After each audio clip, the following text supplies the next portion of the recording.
What's up, my good people of the internet? Wake Up Call with Dan Tortora here with you every Monday through Friday from 9 a.m. to 11 a.m. Eastern Time. Hope you're having yourselves a terrific morning this morning, and I hope that the day has gone well so far, and hopefully you're coming off of a great weekend. I'm coming off of a birthday week extravaganza, and had a great time, so definitely appreciate it. Happy to be 1 year older here on the show today and 38 years old as of 2 days ago. Exactly 2 days ago, pretty much. Just a few minutes off from that. So happy to be here with you. Thank you all for your amazing birthday messages and your kindness and your time. And thanks to my mom and dad for making it a truly unforgettable birthday, as well as to my little daughter, Miss Lily. So, with that being said, starting off the week as we always do on Wake Up Call with DT and Murphy, myself, Dan Tortora, aka DT, and Brendan Murphy, coming to us and picture in picture every Monday from 9 a.m. to 10:30 a.m. Eastern Time, runs us right into the Saxon time, and we have a special Saxon spotlight here today with Peter Cuneo, which will be aired in a separate video. Peter Cuneo is a grad of Alfred University who went on to become the CEO of Marvel Entertainment and help Marvel navigate through a time of almost ending, a time of not knowing where they were going to go, all the way to being sold to Disney. So we'll talk with Peter Cuneo about his story. It's a two-part series. It starts in Saxon Spotlight on Wake Up Call, and it will have part 2 on Superpowered Pop coming up in the not-too-distant future. So Peter Cuneo, you do not want to miss this on leadership. He served in the Vietnam War in the U.S. Navy.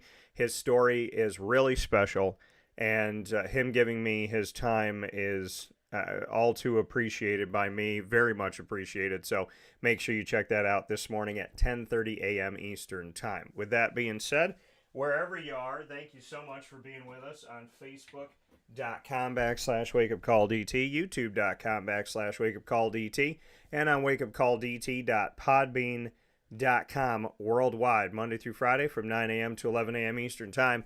There's the picture in the picture, and here I am with Murph speaking on the Major League Baseball postseason, the NFL, and bringing in a live box break. I did a little early birthday gift for me, and this early birthday gift that I got on Friday going into my birthday on Saturday was the last box of Panini Contenders 2021, Trevor Lawrence's year, the final box that they had at GG Cards and Breaks. And so I will be opening this during the show. The question is, do we start the show with the break, or do we do the break later, Murph? What do you think?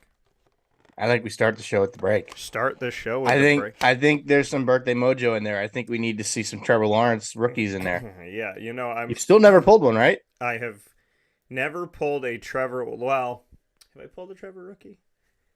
I've never pulled an auto or a patch, so I can say that. Autos and patches have never been pulled by me when it comes to the Trevor Lawrence. So I can say that. And so, well, you got to open the big boxes for those. Yeah. Like you got to open like your hobby boxes or there's a possibility. There's always a possibility you can get something special in these boxes. You can. It's a small possibility, but there always is a possibility.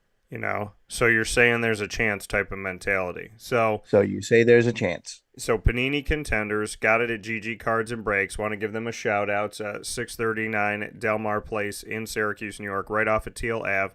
They are open 7 days a week, Monday through Saturday from 9 a.m. to 6 p.m. and on Sundays from 10 a.m. to 6 p.m. and on Sundays from 10 a.m. to 5 p.m. So make sure you make your way out to GG Cards and Breaks today. Let them know that Wake Up Call sent you, and much appreciation as always. So we're going to do this live break now, and then we'll get into the Major League Baseball postseason as well as the NFL, and we'll bookend the show with Murph showcasing some of the cards that he has gotten in his collection, and I'll showcase some of mine. So we'll do that at the end of our conversation to kind of bookend this sports card theme around the sports that we love, because we're going to be showing you baseball and football cards, and we're going to be talking about baseball and football. So it kind of marries everything together all too nicely. So let's make sure that we do that at the end of the show. But with that being said, I want to thank everybody that's on Facebook, YouTube, and Podbean one more time.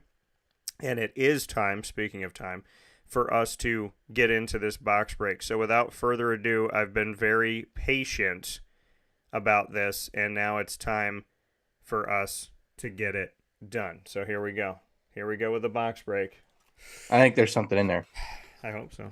Panini Contenders 2021. So here's Well, I know there's something in there. Here's my box. Here are my cards. There's 6 packs. They have Trevor Lawrence teal on them. So here they are. I'm going to pick this one first. Proudly presented by GG Cards and Breaks. Come on, T-Law.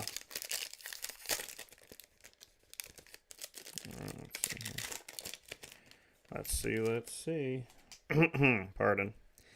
We have a season ticket, Derek Carr. We have a Christian McCaffrey, a Taysom Hill. That's a nice one.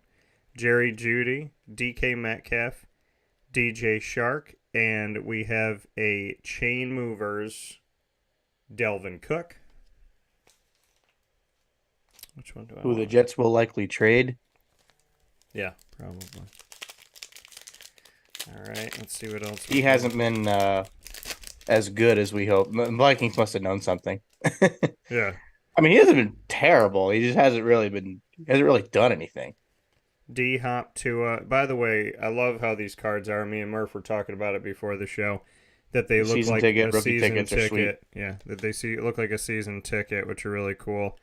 Claypool, Tua, DeAndre, Carson Wentz, Terry McLaurin, Aaron Donald. This one's upside down. This is an Aaron Donald MVP Contenders. Covered. Numbered? His team at Pitt. What'd you say? I said, is it numbered? Let's see here. No. That one's not numbered. So we got those here. Once again, proudly presented by GG Cards and Breaks, doing this box break of Panini. Have you gotten any rookies yet? No. Normally I get rookies. Wait, was Jerry Jeudy a rookie that year? Or was that 2020? That was 2020. Yeah. Let me see. When was DK Metcalf? I think he was also 2020. Yeah, he was before, Trev. DJ, Alvin Kamara, Drew Lock, Russell Wilson. That's funny. They're back-to-back. Jonathan Taylor, Kyler Murray. This is upside down. Mike Vrabel, Power Players, who's now a coach. So, no rookies yet. No rookies in my contenders here. Like, we're not just saying no Trevor. There's no rookies at all. No rookies, yeah. What the hell? None rookie. Proudly presented by GG Cards and Breaks. This is our Panini Contenders 2021 box break for my birthday. Reminder, folks, they have no control over what is in the boxes. That's very true.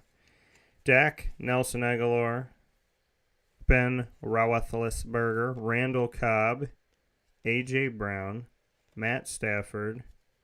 I got a throwback Warren Moon card. Houston Oilers? Yeah. Houston Oilers, Warren Moons. That's 3 packs. That's no rookies. 4 period. packs. 4 packs. Oh, geez. I normally... If there's no rookies, we at least need to see like a rookie ticket auto Trevor Lawrence. Come on. Did I get any rookies in here? I got a Gladiators Tom Brady. Ooh. Nice. There's a Gladiators Tom Brady. Let's see here. Come on. Mark Andrews, no. Herbert, Cooper, Thomas, Sam Darnold, and Cooper Kupp. Come on. How are you going to have 0 rookies in here? The thing that's crazy is that normally I pull rookies in like every pack that I've opened recently. I'm pretty sure there's supposed to be at least a rookie in every pack. Well, it says find one autograph or rookie ticket swatch. So there's got to be something in this pack. Oh, it's upside down. Okay. Josh Allen, Jacoby Myers, Zeke Elliott, Juju, David Johnson, Derrick Henry, and so I got is this numbered? Oh, it's got a QR code on it. That's kind of cool. So the only rookie that I got is a patch of Trey Sermon. Oh. That is my rookie patch of Trey Sermon, who is not a Niner anymore, but I have a patch card, green parallel, Trey Sermon. Are you numbered? Like that Marvin Mims one I got in my Chronicles box. Yeah. So that's my backs. That's unfortunate. I know. My Panini contenders. Normally I'm good with the contenders, but that's all right. I have pulled a lot of great things from GG Cards and Breaks. Like Murph said, you're due for a dud every once in a while. You never know what's going to come out of these boxes. You never know what you're going to get, and it is downtown Kenny Pickett. It is like a box of chocolates. So you truly never know, and found some good stuff always at GG Cards and Breaks. So big shout out to them, and a thank you to them for all of the awesome things that we have opened, because I'll be showcasing those here in the toward the end of the show. I got a bunch of stuff that I found at GG Cards and Breaks. So, and we actually just did a break recently. We did a battle of the Illumination boxes that have 2 autographs in cases in 2 packs, and then the middle pack has numbered cards. Some of them are 1 of 1. Some of them are numbered. One of them I got was numbered to 3, and they're rookies, so they can't put the logos on them because Illumination doesn't have the rights to do it. Oh, is it Leaf? So no, it's not Leaf, but it's like that. So they don't have. It's like another non-licensed. Okay. Yeah, so it's a non-licensed product, but the cards are really, really cool. Just to kind of show you, like, this is Hendon Hooker, and so it's like it's a refractor. It looks like confetti. And this one's numbered to 24 out of 25 in the world. So, I mean, these are really cool. The cards are a lot thicker, so when you put them in your top loader and it feels like it's fighting you, that's why. But I mean, you need a bigger top loader for it. I know. I'm like Tim Allen. I'm like, make it fit. Like my home improvement. But that's what I do. But yes, so that's my thing. That's my break. Trey Sermon, fuzzy little patch. I have that to my San Francisco fans. If you want some Trey Sermon, even though he's not with you anymore, let a brother know. So with that being said, that's our box break. And Greg said, unfortunately, that was a box of Necco wafers, is what he wrote in here. So, yeah, man. Hey, you know what? I'm very proud of the stuff that I got to open. My mom actually went to GG and surprised me, and one of my birthday gifts was the new 2023 Mosaic that have Jalen Hurts on it. They have blaster boxes, and they also have the bigger boxes of the Mosaic. Any Anthony Richardson? Well, supplies last. Did I get any Anthony Richardson in that one? I don't. Did I?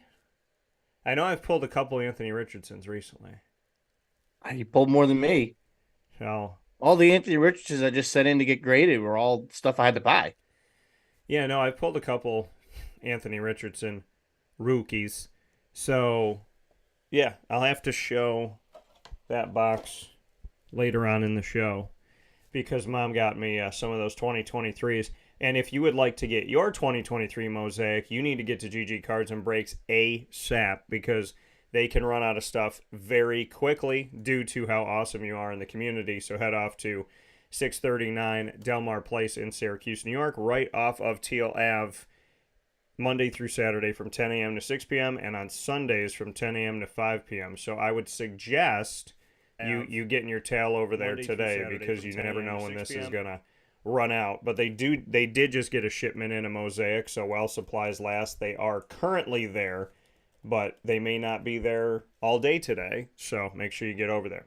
Murph, looking at what's going on in the world of baseball, Major League Baseball postseason, there are just a few teams left. 4 out of 30, 26 are sitting at home and watching, and yet here we are, and I'm still catching that heat for my D-backs. They should just be happy that they got there. And Terry Lavello said yesterday, I believe it was yesterday, it was over the weekend, that he wants to end this whole, we're just happy to be here. It's just, almost like one of those things where it's like these other teams earned it and we should just be proud that we somehow made it here. They want to win. They want to move forward. They won 2 games at home out of 3 and gave me 2 early birthday gifts.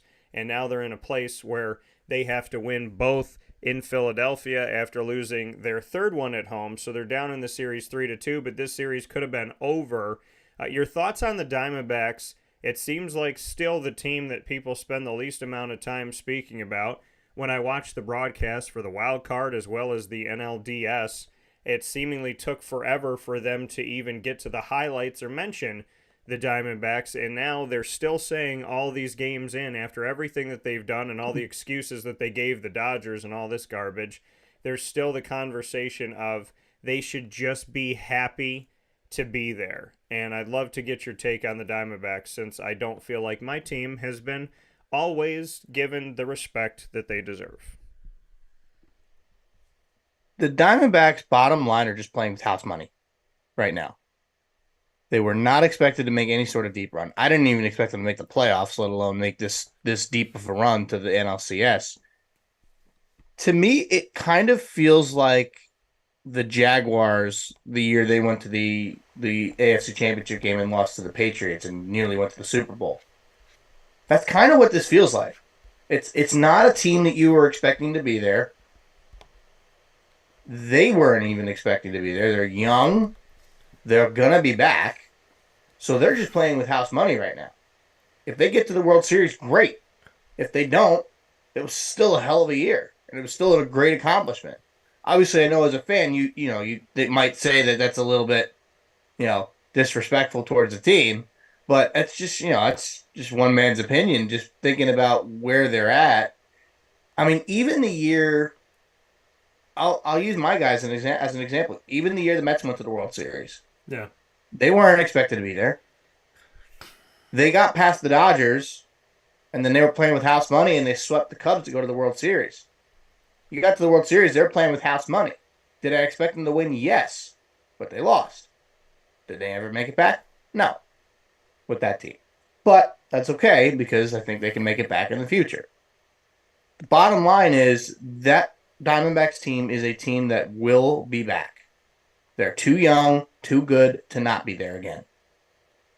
That being said, when you're playing with house money, you eventually run out. Yeah, absolutely. They're coming back to Philly down 3-2. I think that money's running out. Well, they're running on fumes because Gallen just lost in Game 5. They got Merrill Kelly, and I don't even know who would pitch Game 7 if they get that far.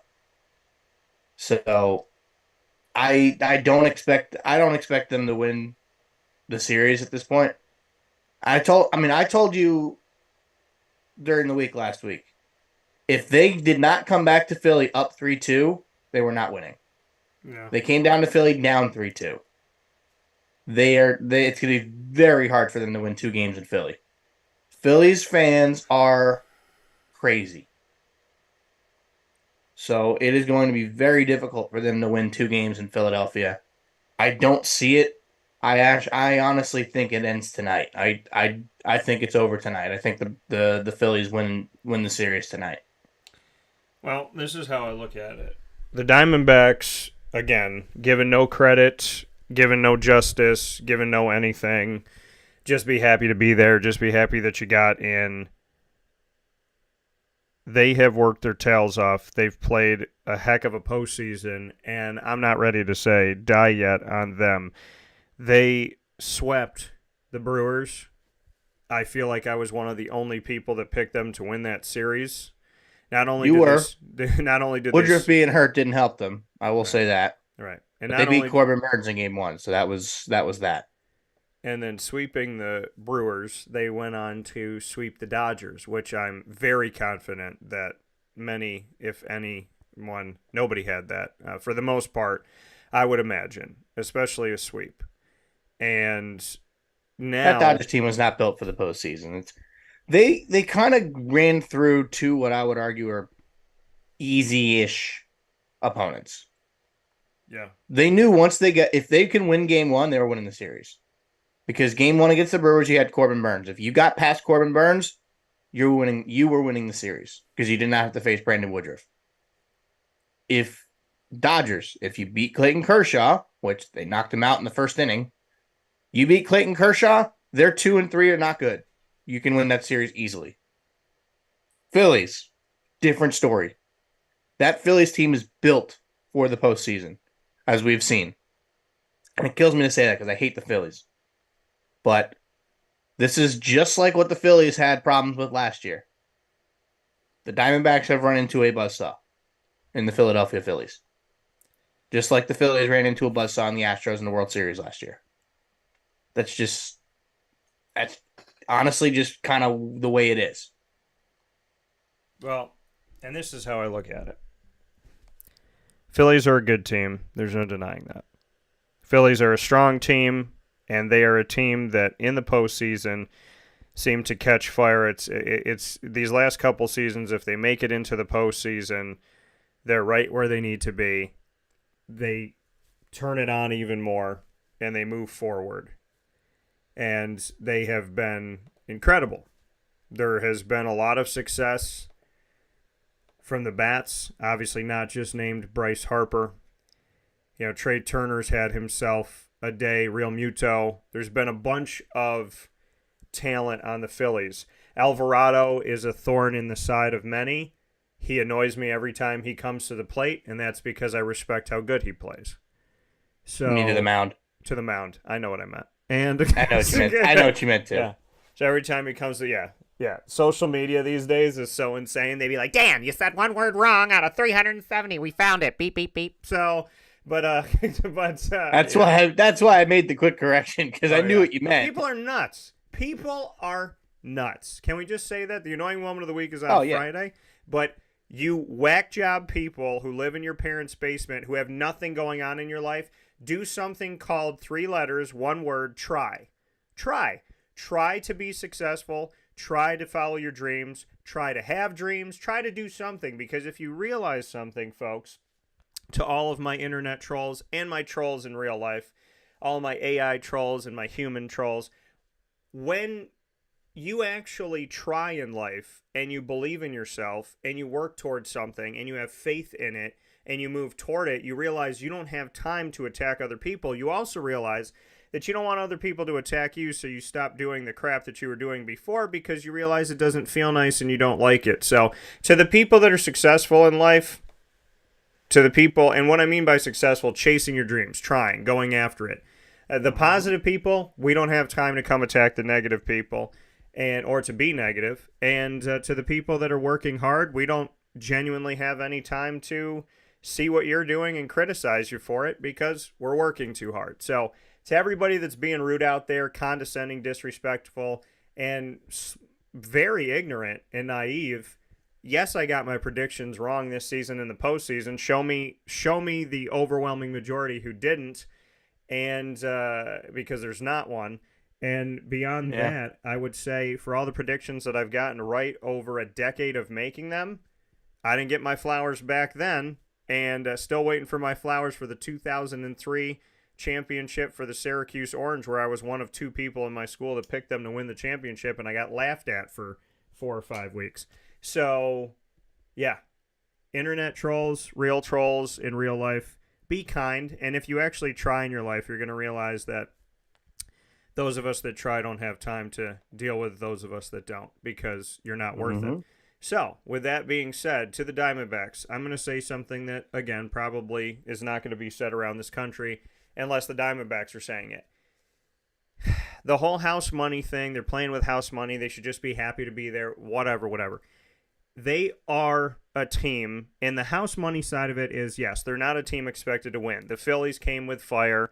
The Rangers came with fire. The Astros obviously are, champions, and they're trying to continue that streak. So the Diamondbacks are the team that hasn't been there in 6 years. They're the team that, people weren't anticipating or expecting to move on. So the house money argument side of it that Brendan's talking about is that reality that they are the team that wasn't expected to be there. They weren't the team that people had thought were, not even that they were going to get this far, that they were even going to get in. So the house money side of it from that argument, yeah, that's happening. But I've watched the playoffs. I've watched these teams. I've looked around the country. The Diamondbacks' defense is incredible. The Diamondbacks' rookie pitching is very strong. Brandon Pfaadt, the way that he pitches, what he's done, he set a record in not Diamondbacks history, in Major League Baseball postseason history, to be in 2 different series and allow no walks and no runs in both of his starts. So to Brandon, thank you. Congratulations. To Merritt Kelly, when everyone's focusing on Zach Gallen, thank you, Merritt, for stepping up the way that you have in this postseason as well.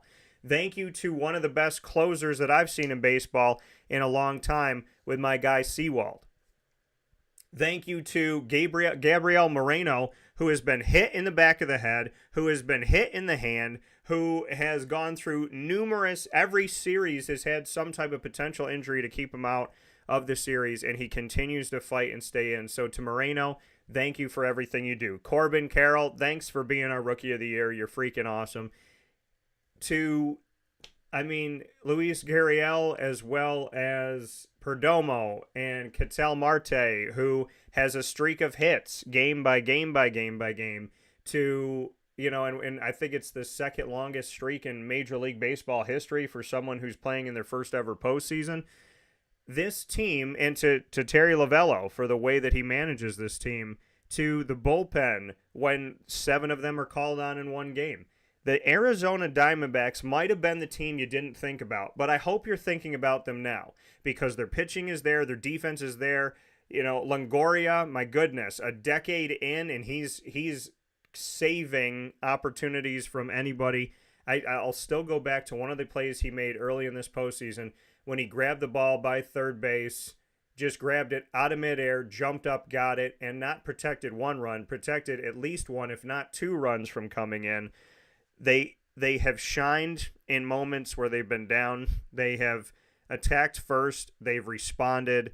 They came home. They made this a series. Whatever happens in these next 2 games for the Arizona Diamondbacks, their defense has gone unnoticed. I hope that's not true anymore. Their pitching's gone unnoticed outside of Zach Gallen. I hope that doesn't go any farther than this, of them unnoticing that. And Corbin Carroll's been the story, but the bats have come from a lot of different places. And Pavin Smith and what he's been able to do as well. This team has come together to show themselves that they can do it, to show the world that they can do it. So yes, they might be Cinderella. Yes, they might be house money. Yes, they might be the underdog.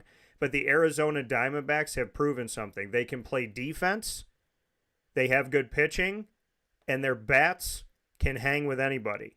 So this is not an underdog anymore. This is not Cinderella to me anymore. The Dodgers and the Brewers can tell you, and the Phillies can tell you as well. They're a tough out. They're going at least 6 in this series with the Phillies. They swept the other 2 teams. Not because the teams got to sit longer and blah, blah, bull. You know what?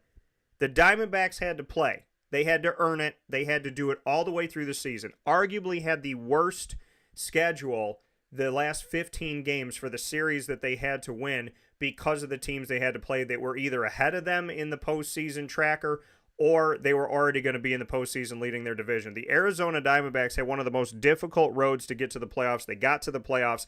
Then they had to face the Brewers, and people didn't give them credit, the Dodgers, the second best team beneath the Braves in the National League. So we can call it Cinderella, we can call it house money, but I want to slam that thing, break that rock, and shatter it now because the Arizona Diamondbacks have proven they don't have a ceiling. And I don't know what's going to happen these next 2 games, but I will be wearing my Diamondbacks gear as I do every game. I'll be loving the team up as I always do, and I will be saying this, and I don't care if nobody else says it. I hope other people do, but I will at least say this. Who once was Cinderella is Cinderella no more, because Arizona has not only danced at this ball, they've shown up more than one night. They didn't lose all their stuff and turn it back into tethered clothing. They've stayed beautiful. They've stayed grand. And this is some of the best defense and pitching that I've seen in a long time. Some of the best defense that I saw in the postseason of any team. And we're not relying on one hitter, one pitcher, or one person on defense. And that tells me something about the quality of the team that's been put together. A team that I hope will find its way once again to the postseason. And I also hope they're not done yet. Yeah. It's that team has defied expectations. They came into the last 4 weeks of the season. They were, I want to say, 4 or 5 games out of the playoffs. And they played all these teams that were ahead of them in the standings, and they beat them and got their way to the playoffs. They earned their way into the playoffs because they beat all the teams ahead of them. They didn't just get lucky and get help and play crappy teams. They beat everyone ahead of them. Yeah. Got in, played well against Milwaukee, played well against the Dodgers, and now they've just run into a really good team. The Phillies have seen, and it kills me to say it, they are built for the postseason. Wheeler, Nola, Ranger, Suarez. And then I think they did a bullpen game in Game 4. But those 3 guys have carried them. Wheeler and Nola especially. Aaron Nola has been one of the best pitchers this postseason. And basically the top 2 pitchers this postseason, the entire postseason, have been Zach Wheeler and Aaron Nola. Yeah. That's how good those 2 have been, and that's how good that team is. But that lineup is so scary. Bryce Harper, JT Realmuto, Bryson Stott, Trey Turner, Alec Bohm, Kyle Schwarber. I mean, that lineup is scary. Scary good. And what's funny is I was chatting with some people yesterday. I did a card show yesterday. I was chatting with some people about Mike Trout. Yeah. And I was saying to them, listen, he's a future Philly. Mark my words, he's going to be a Philly. I don't know when, but he's going to be a Philly. Can you imagine adding Mike Trout to that team? If they don't win this year, they're getting Trout. Adding Mike Trout to that team would make a already scary team one of the most feared rosters in all of baseball. I think it already is. Arguably. Trey Turner, Bryce Harper, I mean, I honestly see this Phillies team, and I don't understand why anyone considers them an underdog anymore. I don't. I did last year. At the time, I said, they were lucky to get, they barely squeaked in, and then they got hot at the right time, which was not wrong. Right. But the fact of the matter is we didn't realize last year that this team was built for the postseason. And now we've seen it. Now we've seen it firsthand. They're in the NLCS for the 2nd consecutive year, and they have a very good chance of going back to the World Series. And to be perfectly honest with you, I don't care who wins the American League. If the Phillies go, I think they're the favorite. I do. Yeah. And the other thing, and Greg brought it up here, I mean, Mike Trout's got to stay healthy. It's been such a travesty. It's been freak injuries, man. He's got the back problem, but that's a degenerative thing. But it's been a tragedy. This is what bothers me. People calling Mike Trout injury prone. The last 2 or 3 years, he's missed time due to injury. He had a broken hand. Got hit in the hand. He got a degenerative nerve issue in his back. That's not injury prone. That's just something that happened. That's not his fault. Yeah. He hasn't really had nagging injuries. The only one you could maybe argue with is the back. That's not a nagging injury, right? You and I were having this conversation on the phone yesterday. Jacob deGrom. Jacob deGrom was called injury prone after missing 1 full calendar year with a shoulder issue. Yeah. And okay, sure, he's a pitcher, and that's something that you need to worry about. but he wasn't injury prone. That's the first time in his freaking career he was hurt. First time in his career. Now he's Tommy John. Oh, no, he's still injury prone. Stop it. Yeah. Honestly. Like, anyone who's going to say Mike Trout's injury prone or Jacob deGrom is injury prone, they're not. They had freak injuries that could happen to anyone. Well, Guy gets hit in the head. Guy gets hit in the head, misses 2 months. Oh, he's injury prone. Yeah. Get drilled with a 98-mile-per-hour fastball in the dome. Tell me how you're going to respond to that. Well, and that's like, I mean, but you know what? It's like when this one guy that I knew, he would bring me to like these awful Chinese buffets, and some of them are very good. This one was not. I like Chinese food, but this particular establishment was not great. And he brought me there, and he's like, man, it's the same thing, injury prone. He's like, man, you got a weak stomach. No, you brought me to a place where anyone's stomach is trying to fight food poisoning. It's like, you know what I mean? It's if you bring somebody food that is not healthy and good, prepared correctly, it was not a good place. And he was like, man, your stomach's weak. And then years later, they're like, well, you know, you got a weak stomach. And I was like, I don't have a weak stomach for good food, for food prepared cleanly. I had a stomach that reacted like getting hit in the head. I'm not injury prone. I think that most people's stomachs would get sick off of not great food. And, you know, so, I mean, going off of that, I totally understand the whole let's call the guy injury prone when these freak injuries are happening.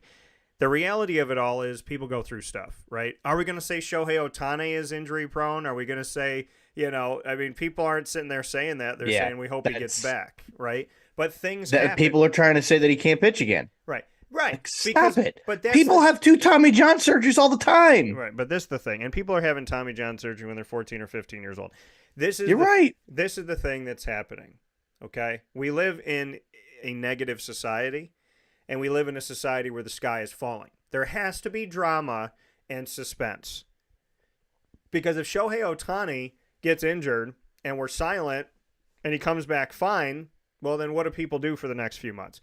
They have to have the sky. Miami lost last night 31-17 in the NFL. And people are going to say Miami's not a contender, they're a pretender. They're not good anymore. They just suck. They're 5-2. What a crappy team. They're never going to make the playoffs. The Buffalo Bills season's over because they lost to New England. The sky is falling. Not in my world, but I mean, look at it. Jacksonville was 1-2 when they went to London. And people were coming up to me and go, why are you a Jaguars fan?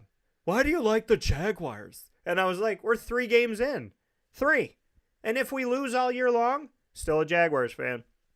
I wear this every day. I wear it in church. I wear it when I'm walking down the street. I wear it with my suits. I wear it when I'm going to bed. I wear my Jaguars bracelet every day. Why? Because I'm a real fan. I know that that's something that not everybody understands because fair weather bandwagon jumping is kind of a sport now in and of itself. But when you care about a team or you care about a player, Jacob deGrom, I'm not a Mets fan. I'm not.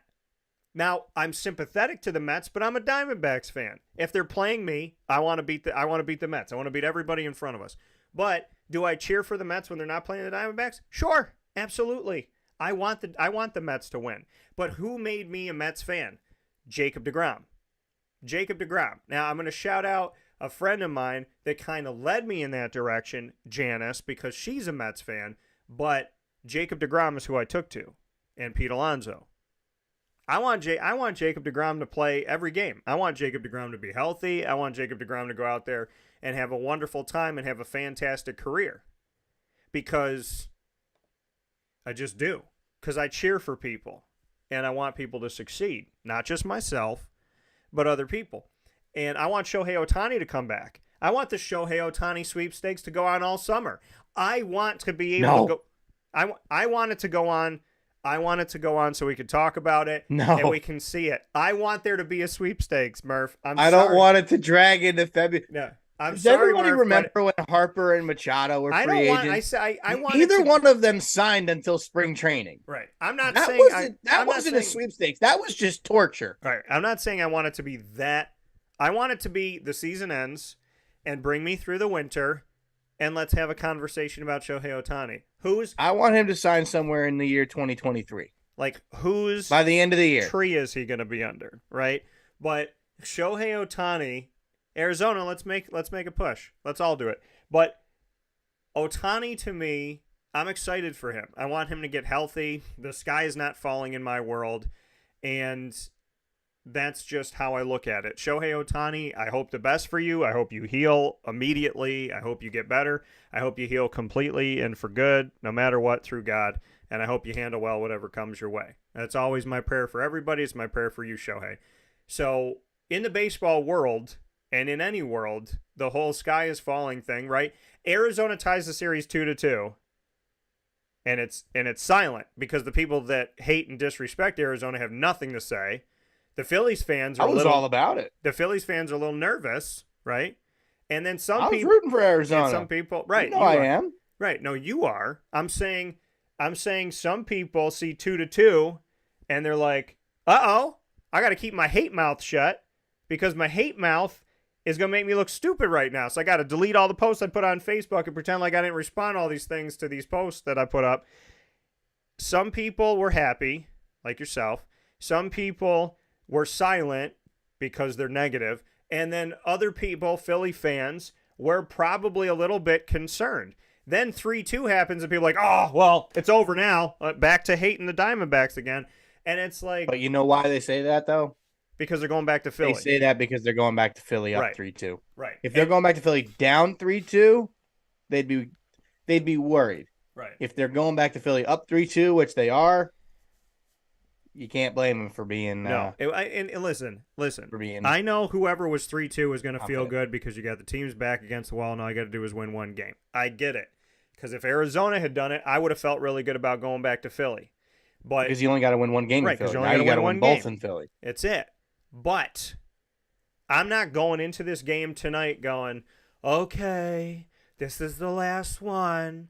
I'd love to see a game 7. Let's just enjoy it. Let's just be happy to be here." Yeah. No, it's like I'm going to be watching that game. I want to win that dang game. I'm going to watch that game like I've watched any game the Arizona Diamondbacks have played in this postseason. We earned the right to be there. We have shown that, listen, you make the playoffs, you make the playoffs. You earn the right to be there, you're there. 26 teams are sitting at home, 4 teams are playing. We play until it's over. I'm not going into this game just being excited and knowing that I'm going to lose, know that my ticket is already stamped back to Arizona, but let's just play the game to go through the motions. I'm not going through the motions. Corbin Carroll's not going through the motions. Gurriel's not going through the motions. Moreno's not going through the motions. Lavello's not going through the motions. None of my dudes are going through the motions. We're going to Philadelphia to win the game. And Philly, yeah, it's a tough place to play. But you know what? People have won in Philadelphia before. People have found ways before. To the Phillies, I respect your organization. I respect your team. You are a bunch of juggernauts. It's David versus Goliath in a lot of people's minds, but David won that fight. So, Arizona, play your ball. Keep the Philly fans out of your head. Do you, be you, and act like you're at home in this game. Because if you shut out, this is what I got to say, and Trevor Lawrence said something about this over the weekend, and I agree with him wholeheartedly. There's a statement I put up that I came up with last year, and I put it up all the time. Outside noise belongs outside. So see yourself out. But Trevor said, y'all keep talking, we'll keep playing football. And to the Diamondbacks, I feel the same way. Let the Phillies talk, let the fans talk, let MLB talk, let the talking heads talk. Just go play D-backs baseball. Go play the baseball that got me so invigorated this season. Play the baseball that got me so excited for a team that I've loved since 1998 when you came into the league. I'm not going into this game expecting to lose and just excited to see one more game. I'm going into Monday Night Baseball with the hopes that the Arizona Diamondbacks can give me a Game 7 and give me an opportunity to live by my word and go to the World Series. It'll be fun to watch for sure. But we haven't even talked about. We're almost an hour in. We haven't even talked about the other series yet. How about them Rangers forcing a game 7 last night? There is no other series, Murph. There's no other series. How about them Rangers forcing a game 7 last night? Listen, these are two teams that have been fighting each other all season long in division. Oh, yeah. There's nothing better in the sports world in a lot of cases than when teams within their division get to go up against each other again, because these are teams that know each other better than anybody else knows them. The Texas Rangers and the Houston Astros, who's the leader of the NL West? I am, you are, I am, you are. Back and forth. We could be in, we could be out. The Mariners could have been in those last 10 games to play. The Houston Astros and the Texas Rangers, they're in the state of Texas. They're both trying to get Texas fans. They're trying to galvanize Texas, the both of them. Then they're playing in the same division. They're going back and forth with each other. Texas is trying to prove they deserve the division. Houston won the division. These teams do not surprise me at all that they're going 7 games. They'd go 9 if they could. So the Texas Rangers are facing off against the Houston Astros for a Game 7 tonight at 8:03 p.m. Eastern Time on Fox and Fox Sports 1. Game 7 series tied 3-3 will happen tonight. Max Scherzer will go up against Christian Javier, and we will see the opportunity of who? What'd you say? I said, to see for who's going to win this one. Hey, man, Scherzer and Verlander are both in the playoffs, so at least in a way you can say they're playing each other. The former Mets have made it, but the Texas Rangers, Houston Astros, this is fun. Well, I got 2 things to say. One, I do disagree with you on your statement of there's nothing better in the postseason than playing your division rival. There's nothing better than a Game 7. There's no better thing than a Game 7 in all sports, period. Overall, Overall, nothing better than that. Second, I listened to Max Scherzer say something about what it's like being in this playoffs, and he's talking about how he's glad he's not a Met. I now despise him for that. I kind of hope they lose, but at the same time, I don't, because I don't want to see Houston back in the World Series. But for Max Scherzer to say something like that, excuse me, after getting shelled in Game 3, I think that could come back to bite him. I would not be shocked if Houston walks away and Javier shoves tonight, because Christian Javier has been great in the playoffs, and Max Scherzer was terrible in his first start. Yeah, Max Scherzer's been terrible in the postseason his last few starts. He wasn't great. He wasn't good for the Dodgers. He was horrible for the Mets. And he was horrible for the Rangers in Game 3. I think we've finally gotten to the point where Max Scherzer's over the hill. It's hard. It's sad to say because he's a future Hall of Famer, but he doesn't have much left. He battles through injuries, and he's a gamer. But I'm glad he's not on the Mets either. I'm perfectly happy to have Luis Angel Acuna go make your money with the Rangers, and smell you later. The Mets will get younger. The Mets will sign. Hopefully they sign Yamamoto from Japan. Maybe they sign Ohtani. Who knows? Maybe they sign Aaron Nola. We'll have plenty of time this offseason to talk about that. But bottom line, good riddance, Max Scherzer. You're gonna be salty like that. Go be salty somewhere else. Not in our organization. So smell you later. And I kind of hope they lose. I'm looking at what he said here, and Max Scherzer's quote says, I appreciate Billy and Steve's honesty in this. I understand the business of the game. People upstairs have to make really tough decisions. At the end of the day, they're trying to win a World Series as well. Sometimes the difference between ownership and a player, especially where I'm at in my career, where my age is at, I don't have time to wait around. What they are doing with this organization, they have the right thought process behind it, and Steve is a great owner about trying to make this a winner in New York. I'm happy to join the Mets and contribute to it. Unfortunately, I wasn't able to be here for the great moments of it, but they are doing the right thing to be able to build a championship ball club in the future. Those decisions had to be made. When I had the conversations with them, they allowed me to make an honest decision as well. Now, was that when he first got traded? Because that's not where I was talking about. Yeah, that was more. So I'm talking about this was from a couple days ago. Yeah, this was. He flat out said, "I'm glad I'm not a Met." Yeah, this was his August decision. To give some context here, and then your point of what he said here. I wasn't quoting him directly. Those were just I was. That's basically what he said. Yeah, there's no. I'm trying to see here. There's no quote here on exactly. Let's see. Oh, this is 5 days ago. Here we go. Okay, this one was from 5 days ago, so maybe this is the one we're looking at. He said, I don't know exactly how I'll be used from here on out, but my arm feels good. That's the number one thing. I still feel like I have more in the tank. Let's see what else he said here. Where is it? I know I saw it. I was trying to communicate how I felt. I'm not second-guessing any decisions, but it's also my job as a starting pitcher to communicate how I feel. I still felt strong. I still feel like I could get outs. Okay, so that's him talking about the game. And we did well. You might be able to isolate a few pitches here and there. No. So I don't have his exact Let me see if I can find it. quote on this, but I understand how it fuels. It's like what Vince Carter did. Vince Carter left Toronto, and he said something ridiculous, like 70% of the time that I was injured, I wasn't really injured, I just didn't want to play. And I was like, dude, why would you say that? Like, people were crying that he was leaving Toronto, literally, like, mourning the fact that he was leaving, and then he just turns to the fans and says, I just didn't want to play for you guys. And then the fans were like, all right, well, then now we feel differently. Now we were sad. Now we're angry. And then he came back year after year after year. And like a decade later, people are booing him still because of the comments that he made. So, I mean, listen, if you leave a place, you don't have to be rude about it. You don't have to be disrespectful about it. And you don't have to carry it in public. I mean, you can say your piece, but you don't have to.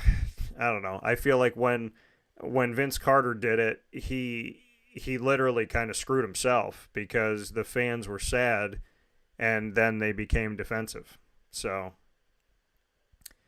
we shall see what happens here as we move forward. But Scherzer, hey, if he didn't want to be a Met, Murph, then better for you guys, right? Good riddance. Better for you that he's not a Met. He didn't have Thank you for baby Acuna. You know, he didn't have a great season. He didn't do a lot for the Mets. He had a good season last year, but he had a terrible postseason. Yeah, good season last year. Awful. He was awful in game one. Right. He single-handedly lost them that series. He was terrible. And he pitched awful against the Braves in the last week of the regular season. All they had to do was win one freaking game, and they would have been the number one, and they would have been the number 2 seed, and ended up playing the Phillies, who I think they could have beaten last year. Yeah. But hey, he's not there anymore. Scherzer and Verlander are on to the next one. Not Senga's our ace. Yeah, they're not on the Mets. They're both in the series though with the Texas. Give me Ohtani. Give me Soto. Give me Yamamoto. Give me Aaron Nola. Give them all. Give me them all. Come on. Do I have? But I will say this though while you're looking for that. Baez. I have Baez here. Jesus Baez. So this is one thing I'll say, and we'll get into this more as the postseason as the offseason begins. Yeah. The Mets will get one of Shohei Ohtani or Juan Soto. Mark my words. Murph said it on the show today. Post it right now.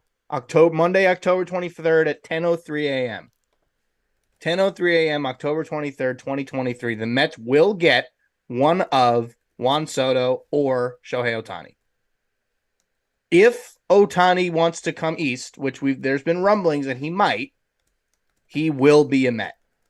I can promise you that Steve Cohen will not be outbid if that's the case. If Ohtani doesn't want to come east, the Padres have said they're going to probably trade Juan Soto.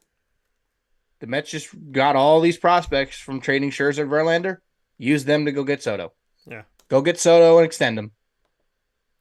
So I just put it one or the other. I put it up on our timeline here on our show, and I put it up on. Good. I put it up on the Twitter, which is now called. Look, X. if I'm wrong, I'm wrong. Right. But mark my words, I firmly believe it's going to happen. So Monday morning, 10:03 a.m. Eastern Time on Wake Up Call. Brendan Murphy says the Mets will get one of Juan Soto or Shohei Ohtani. So let's see what happens. And if Murph is right, I will definitely keep this up here for you folks. And hey, if I'm right, if you're right, no one's going to respond to it. If you're wrong, you'll get you're 3,000 messages. Oh, 100%. 100%. And I'm prepared to eat my words if it doesn't happen. But crazy. I'm not just saying that as a Mets fan. I'm saying that in general. Right. The Mets have been linked to Soto for years. They keep saying 2025 offseason, they're going to get Soto. They're going to get Soto. They're going to get Soto. Or 2024 or whatever it is. They're going to get Soto. Why not do it now when the Padres can't sign him? Yeah. Yeah, you're going to have to give up a lot of prospects, but you have a lot of prospects. That's the player to go get him with, or to go get with. Yeah. But if Ohtani becomes available to you, where he would welcome the idea of coming to the East Coast, then yeah, go get Ohtani. I'd probably rather have Ohtani than Soto. But, Juan Soto is 4 or 5 years younger. Has won a World Series before. Yeah. Doesn't have to clog your DH spot. Is a decent defender. Stick him in left field, right field, whatever. Think about it like this. If you get another pitcher, you'll be ahead of the Yankees, who think you only need one. So we'll take a step aside for a fast break. Yankees, stop. Don't let me. This is my thing that I want to send out to the Yankees. I can't call it a prediction. It's more of a statement. I'm going to tell you this, Yankees, and I tell you this with love. Don't allow me to say what I've said for the last couple of years, where when anybody comes up to me and says, what's wrong with the Yankees, I don't even have to burp. I just go, pitching. Pitching, one word. It's not just pitching. It's not just the thing pitching. I focus on, though. Garrett Cole, beyond True, him, but realistically, pitching. their lineup is Aaron Judge and everybody else. But that's okay. We've seen you got one hitter, you got one pitcher. You're not going to win with two players. Remember who tried to do that? The Los Angeles Angels. They don't even make the playoffs with Shohei Ohtani and Mike Trout. When you have a fantastic hitter, and they have two, but when you have a fantastic hitter and a fantastic pitcher, the Angels go nowhere. The Yankees go nowhere. You need more than one. I say pitching because you're not going to out-hit everybody. Why do you think the Phillies are winning right now? Why do you think the Phillies are one game away from going to the World Series? Have people because they hit staff and they that piss pitch. Me off. They have people that upset me. Alvarado, when he comes up to the plate, he makes me angry. My mom didn't even know who he was. My mom was like, uh-oh. You know what I mean? That 102 from the left side is just nasty. All I can say. How you're going to – I would stand in the box, and it would be good morning, good afternoon, good night. Basically anybody would do the same thing. Yeah. But Jose Alvarado, he's good. Ever since the Phillies got him from Tampa, yeah, has been disgusting. Right. He's very good. He's got a nasty slider. Yeah. He's got an arm side run with his fastball. Right. He's just ridiculously good. He's good. He's good. He's annoying. He's annoying because he's good, and I respect the fact that he annoys me. Respect it. That's the thing. And this is what people need to learn how to do. Congress is to be like, hey, I maybe don't like how good you are, but I'm going to shake your hand because you're good. Alvarado, if he wasn't great, if he wasn't a good pitcher, I wouldn't even think about it. But it pisses me off to see him come to the mound because I know how good he is, because I respect him. Even though he's on the other side of the... You want Kimbrough out there, though. Even though he's on the other... Yes, I do. Even though he's on the other side of it, I shake his hand, man. Alvarado, just know this. My concern when you step to the mound is not because you stink and I wish bad on you. My concern is because you are a darn good player and the Phillies are blessed to have you. So, you know what? If you want to be the best, you got to beat the best. So bring us your best stuff, Philadelphia. And Arizona, bring us your best stuff. And let's see what happens tonight. And as an Arizona fan, I'm going to be excited. But to Philadelphia, y'all know I already respect you because, I don't know, people will be stupid not to. Ohtani not pitching next year, but if he comes in at 2024 healthy, you can pencil him in for a 4,100 easy. So, yeah, I know. Oh, 100%. 100%. By the way, a lot of good things have happened in the baseball world. We got to talk about the NFL, but we're going to do all of this Seacresting it right after this on Wake Up Call with Dan Tortora, where sports meets life.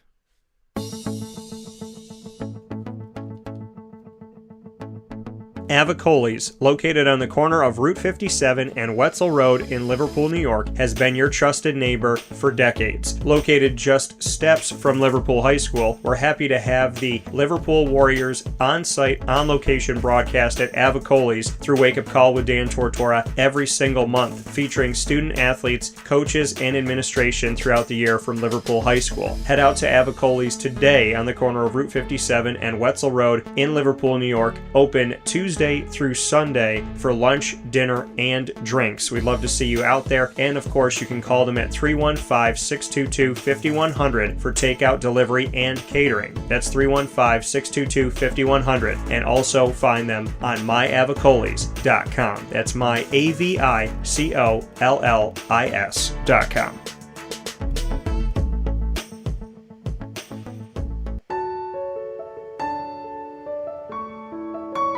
Having peace of mind when you're out of town that your furry-loving friend is safe and sound means taking them to Canine Campground, because we all know that when it comes to the love of our pets, it goes well beyond the call of duty to make sure they're safe and sound. Right, Lily? So take a ride to 242 Johnson Street in East Syracuse, New York, and see Canine Campground and where your dog will be staying, in the classic cabin, the executive cabin, the grand cabin, or of course the luxury cabin, because if you know Lily, you know she loves luxury. Now you don't have to wait to the last minute to find a family member or a friend that'll take your dog for a few days. Call Canine Campground at 315-299-4013. That's 315-299-4013. Their drop-off and pickup times are Monday through Sunday. Check K9campground.com for more information. That's the letter K, the number 9, and campground spelled with a K.com. K9campground.com. When you're going out of town, bring your dog to Canine Campground.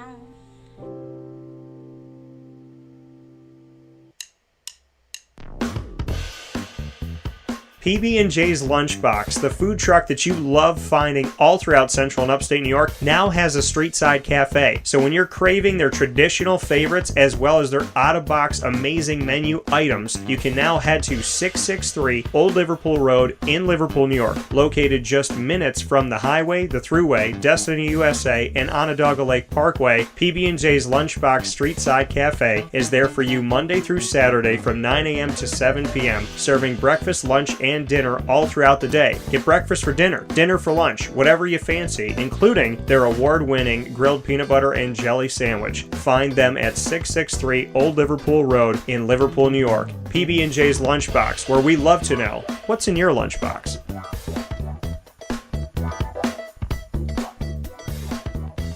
This is a special message from 317 at Montgomery restaurant owner Joel Carpenter. Open Tuesday through Saturday for your dining pleasure on 317 Montgomery Street in Syracuse, New York. We wanted to be a part of the resurgence of Syracuse. We saw a lot of money being put into bringing people back downtown and thought that, we'd like to be a part of that. I love putting together a good dish where people see it first, they fall in love with it, and then it tastes just as good as it looks. We want to provide the best food in Syracuse that we possibly can, and we want you to leave here talking to your family, your friends about what you had to eat first and foremost, but also our service, and to walk out feeling like you're part of our family. I work out in the front of the house a lot, and I love walking to every single table, asking them how everything is, and people looking at me and smiling and saying, this is the most amazing short rib I've ever had. This is the most amazing filet I've ever had. And Donna is great. Sarah's amazing. Thank you for coming over and talking to us. And then them just being truly happy for the experience that they've gotten. 317 at Montgomery Restaurant, part of the fabric of downtown Syracuse, located on 317 Montgomery Street in Syracuse, New York. Open Tuesday through Saturday for a unique and memorable dining experience.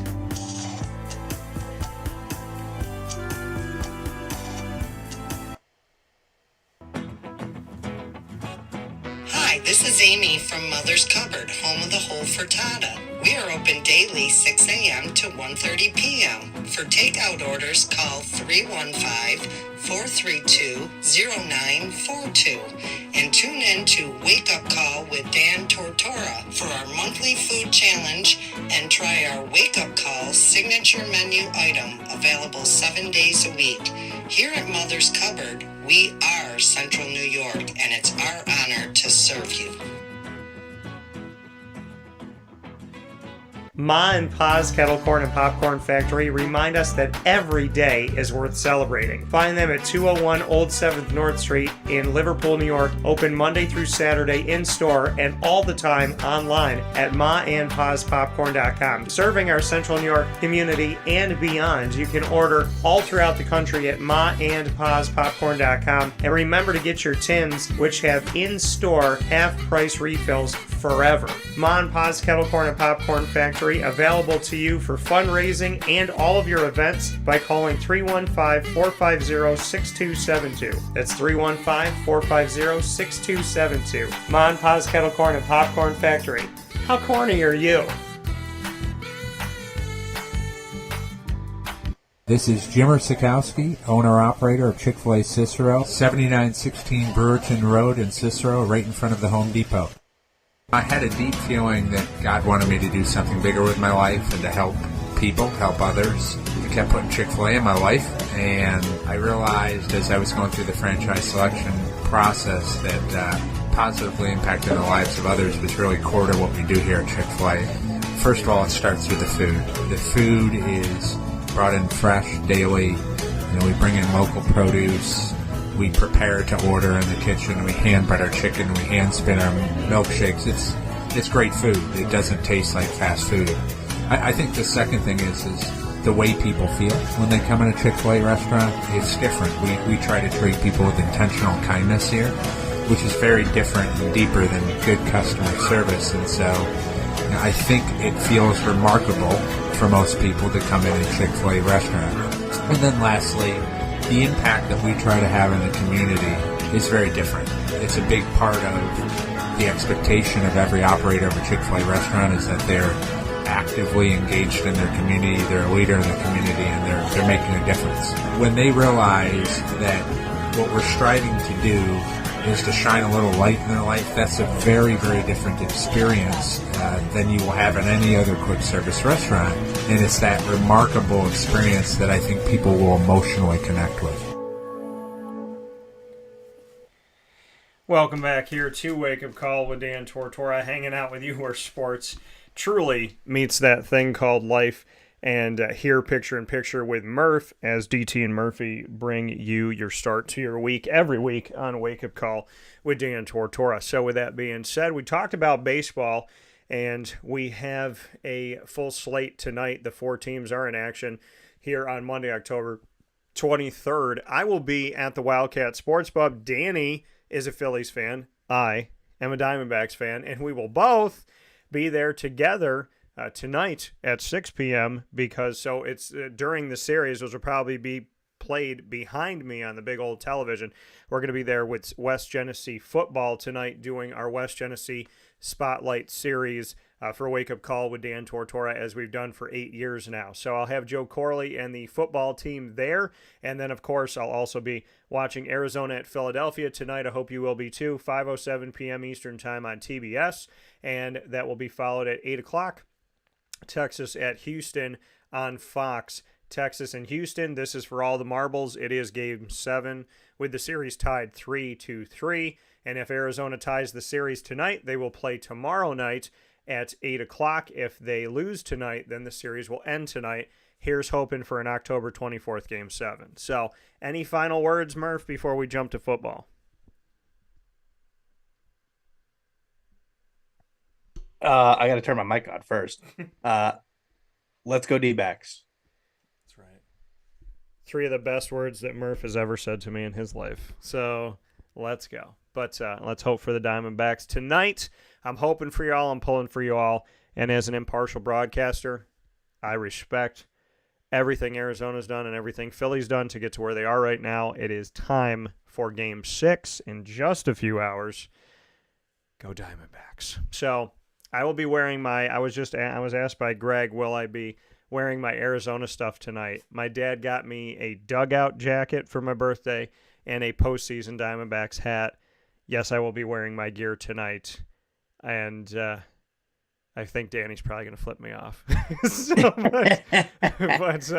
But with that being said, let's jump into football here for a minute, and then we're going to show our cards. So I know the Jets were off. The Jaguars gave me 2 wins on my birthday week. Not 1, but 2. How does that happen? Because God is great. The Jacksonville Jaguars won on Sunday when I was down in Indy with them, and they won on Thursday as the only game on primetime against the Saints in a 31-24 victory.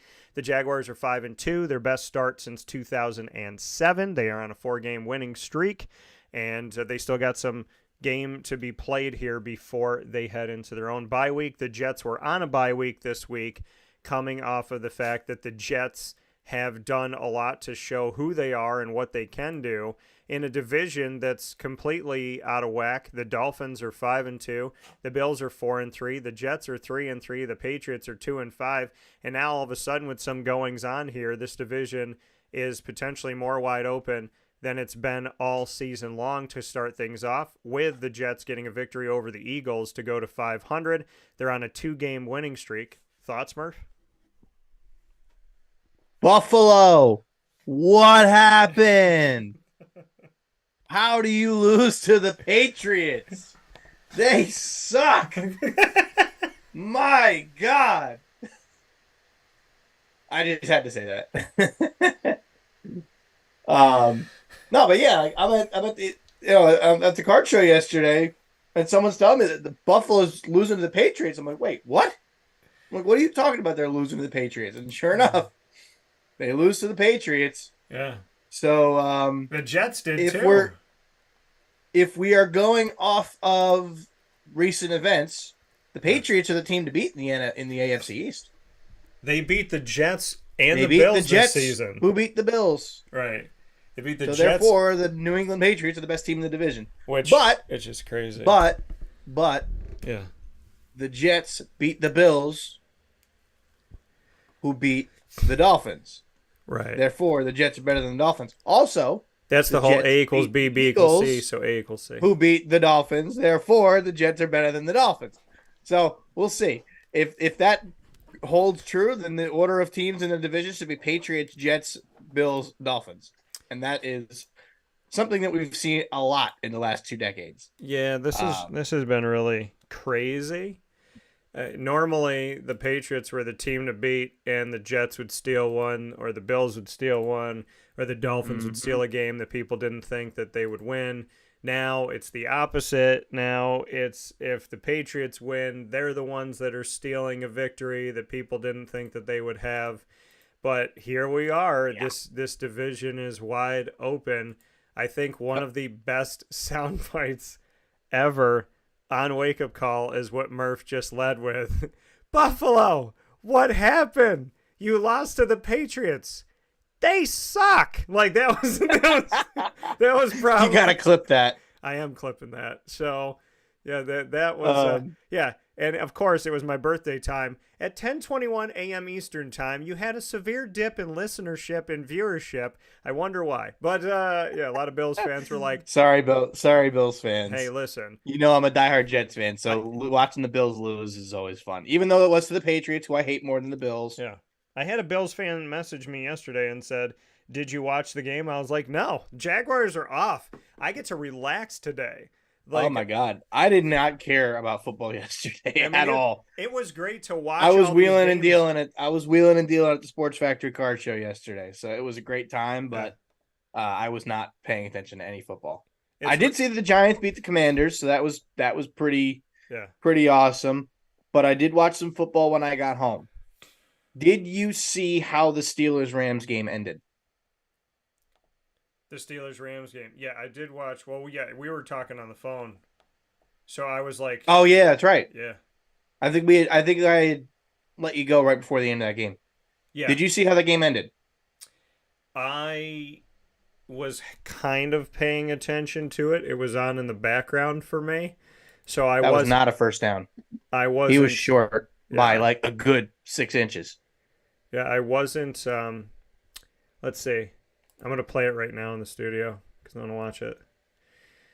So I was watching the game, but I was watching the game kind of.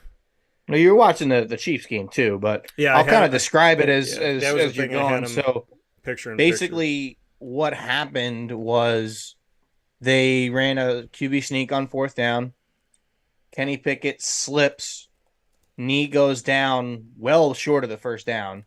They spot him for a first down, barely. Yeah. They check with the chains. They made it call it a first down. The Rams were out of timeouts, could not challenge. That play brought it down to the 2-minute warning. But because of the rules, since the play did not occur inside of 2 minutes, it cannot be a booth review. Therefore, the spot on the field stood, and the Steelers were able to take 3 knees and end the game. Yeah.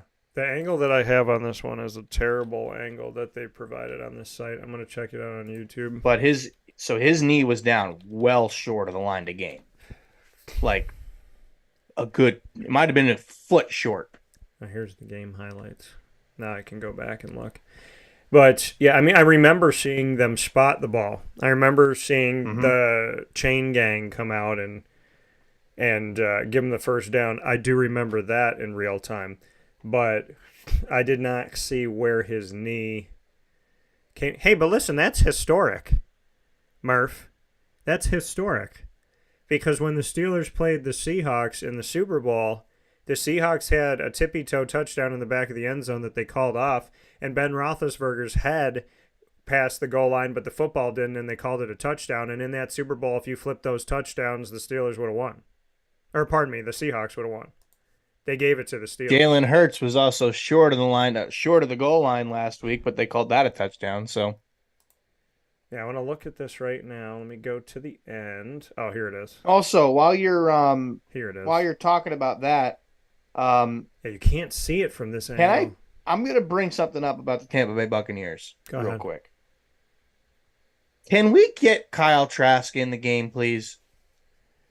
Dude, I said it at the beginning of the season. I have seen enough of Baker Mayfield. Mm-hmm. They started 3-1. Now they're 3-3. They get the Bills next week, who they're going to get destroyed by. They play the Texans in week 8. I'm sorry, in week 9, who they're probably also going to lose to. If they're 3-5, can we please get Kyle Trask on the field, please? Oh. Please. I said at the beginning of the year that we would see Kyle Trask. I thought we were going to see him week 4 or 5, like more recently. But I have said since before a game was played this season that we would see, in my opinion, that at some point this season we would see Kyle Trask. I thought it would have happened already, but I have said over and over again that I believe that I want it we for will 2 see reasons. Kyle Trask. I don't think we're going to see Baker Mayfield for the entire season. I can't see I him hope playing not. out the entire season. I don't want him to get I hurt. want it- I just don't think he's going to play the entire season. I want it for 2 reasons. Number 1, I want to see him play being a Florida fan. Right. Number 2, I just lost Anthony Richardson in my big money dynasty league. My other quarterback is Mac Jones. And I picked up and started Tyrod Taylor this week as my second quarterback Yeah. in my Superflex. So I need somebody that can start and play consistently. I need Kyle Trask to be that guy. And I've had him on my roster for almost 3 years, hoping that he eventually gets a shot to start. And I am really hoping for that opportunity at some point. I was hoping that it would be there after Brady was done. But then signed Baker Mayfield, and he's been just okay. He hasn't exactly done too much that would warrant him getting benched yet, but I just want to see Kyle Trask out there. He and Kyle Pitts were back on the same field this week, and they did a jersey swap at the end of the game. And Yeah. again, Kyle Pitts does nothing in Atlanta's offense. Desmond Ridder is terrible. Anybody that invested in Desmond Ridder cards before the year, sell them now because his market's just going to keep going down. And yes, I am talking to you, sports card investor. You invested like $200,000 in Desmond Ritter, and you're going to lose a fortune because he sucks. Absolutely. This man traded during at the National, traded a Shohei Ohtani rookie auto. Yeah. That's about a $7,000 card for a Desmond Ritter numbered out of 5 auto. For Desmond Ritter. That's going to be one of the worst trades you could ever make with a sports card. I will put it. So I just want to take that second to roast him a little bit. Well, here's the thing. And tell Desmond Ritter collectors, get rid of his. Unless you like him, like you do, and you don't have expensive. Like if you have cheap Desmond Ritter stuff, that's fine. Like if you want to keep it, you want to keep it. I just pulled. But if you have expensive Desmond Ritter stuff, yeah. If you have expensive Desmond Ritter stuff, get rid of it. Here's the thing about that. Here's the thing about Desmond Ritter. Okay, I covered him at Tennessee. Or pardon me, covered him at Tennessee. I covered him at Cincinnati. Cincinnati. I covered him at Cincinnati. I don't know where my head is this morning. So it's Monday. I'll give you a break. My head's like, my brain was thinking Cincinnati. My mouth was like, let's go with Tennessee. Let's just see what he does if we say it. So, you're from Tennessee? Because you're the only 10 I see. That's right. That's right. Roll some Tide, That's right. baby. You need to roll All some right. Tide. Roll some Tide. You know what? If I was living in the South, I might just do it living in the North. But Florida's a second home. The next girl that I date, if she's like, babe, I'm going to do some laundry, she'd be like, what you want me to do? I'd be like, I want you to roll some Tide. Roll Tide. I need you to roll some Tide in that laundry. Roll Tide, baby. Roll Tide. So, Tulane says roll wave, by the way. 6-1 for the second time in 2 years. Back-to-back seasons, 6-1 starts and bowl eligibility for the Tulane Green Wave, who I've covered for a decade. Shout out to my guy Willie Fritz for killing it out there. And I love you, New Orleans. But you know that already. So, Desmond Ritter, Cincinnati, covered him there for a couple years. Interviewed him. So I'm a fan. So I go to get Desmond Ritter cards, and this dude, Murph, is with me. And I'm like, yeah, I want to get some Desmond Ritter autos. Or like $4, $10. Like, who is paying attention to it? I know he's a quarterback, so he'll get more money on top of what he should get. So if it's like $10, they'll say it's 20 or 40 or whatever. He was hot over the summer. But I don't People understand. thought he was going to be great. I don't understand why. I told everybody. I don't understand why. He's going to take time, guys. This is going to take time. I said first couple of years, if he got to start within the first couple of years, it's going to take some time. I mean, he was a 4th-round pick, right? But I don't understand. No, he was drafted. He was a second quarterback drafted. I think he was drafted in the 3rd round because he was drafted before Malik Willis. But oh yeah, here's the thing: second behind Kenny Pickett. The Desmond Ritter frenzy. I'm a Desmond Ritter fan. I've covered him and I enjoy him. I enjoy the opportunity to have ever interviewed him one time. I wasn't high on the Desmond Ritter cards. I just wanted him like I want the other guys that I cover and all that. So when I walked into this wanted thing, it for PC. Right. And so when I walked into this thing and Murph is talking about his value and I'm looking at GG cards and breaks and some of the price and this and that. I was like, dude, what is happening? And you're like, dude, he's people are high on him. Like getting his card for $40 is good value. And I was like, I didn't say that. Why is that? I thought you said it was. You said if you can get it for like $40, if you can get it for the price that I got particular card. Yes, that card. But because of what it was selling for. Right. But what I'm saying is I don't understand the hype of this hype for his card because value. They thought he was going to be the next big thing. Yeah, but I don't understand. It's that's why they invest in cards. I don't understand. It's the same reason why It's the same reason why people invest in the rookie quarterbacks. I don't get why they chose him though. Bryce Young. I feel like they didn't choose. They didn't do as much with Malik Willis, but they did some with Malik Willis, Kenny Pickett, all these guys. But they didn't do it with Trevor. Trevor proved it because Trevor was the number 1 pick, and they didn't think he was that good, so they were selling on him. Which is ridiculous. Which was actually the time to buy Trevor. It makes no sense that people were higher on Desmond Ritter cards than on Trevor Lawrence coming into the NFL. That to me, It's not necessarily they were higher on him because Trevor Lawrence still had plenty of expensive cards. but it wasn't. But Desmond Ritter was selling and was hot because people wanted, the chance to cash in. Yeah, but to me, it was. They so had the most. weird. He had the most upside potential. It was Trevor, just we weird. already knew his upside. Ritter, we didn't.